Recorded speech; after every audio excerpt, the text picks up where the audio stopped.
আজ তোমায় আমি এনে দেব জোছনা,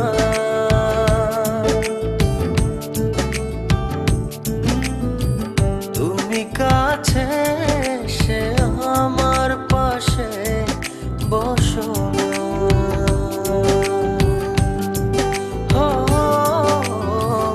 আজ তোমায় আমি এনে দেব জোছনা,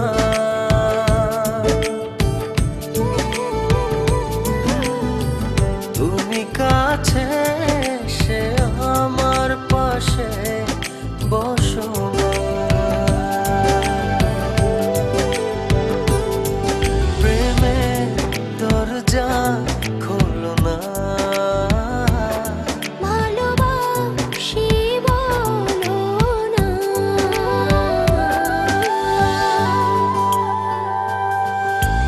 তুমি দূরে দূরে আর থেকো না।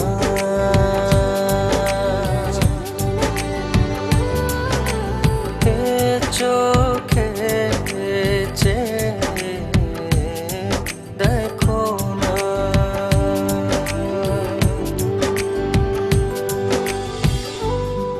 জানি চিঠিটা পড়ার পর আমায় ঠিক যতটা ভালোবাসো তারও অনেক বেশি ঘৃণা করবে, কিন্তু আমি আর তোমাকে ঠকাতে পারবো না বলেই আজ আর আসতে পারলাম না। বন্ধুদের সাথে বাজি ধরে তোমায় ভালোবেসেছি, অন্য কারো জীবনের সাথে জড়িয়ে আছে আমার জীবন। আমি নাহিদকে ভালোবাসি। বাজির এই খেলায় বন্ধুদের হারাতে যেয়ে তোমার ভালোবাসার কাছে আমিই হেরে গেলাম। আজ জিতে গিয়েও আমি নিজের কাছে পরাজিত। যদি কখনো পারো আমায় ক্ষমা করে দিও।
চাইলেই হয়তো তোমাকে ছাড়া বেঁচে থাকতে পারতাম। জানি কষ্ট হতো, তবে অসম্ভব ছিল না। কিন্তু বেঁচে থাকলে তো বাকিটা জীবন তোমাকে ঘৃণা করে বাঁচতে হবে। তোমায় এত বেশি ভালোবেসেছি যে তোমাকে কখনো ঘৃণা করতে হবে এই কথা এক মুহূর্তের জন্য ভাবিনি। ভাববই বা কেন? আমার ভালোবাসা তো বাজি ছিল না। আজ আমার এই ভালোবাসাকেই আমি ঘৃণার কাছে এত সহজে হেরে যেতে দেই কি করে বলো? তাই ঘৃণা করে বেঁচে থাকার চেয়ে তোমায় ভালোবেসেই চলে গেল।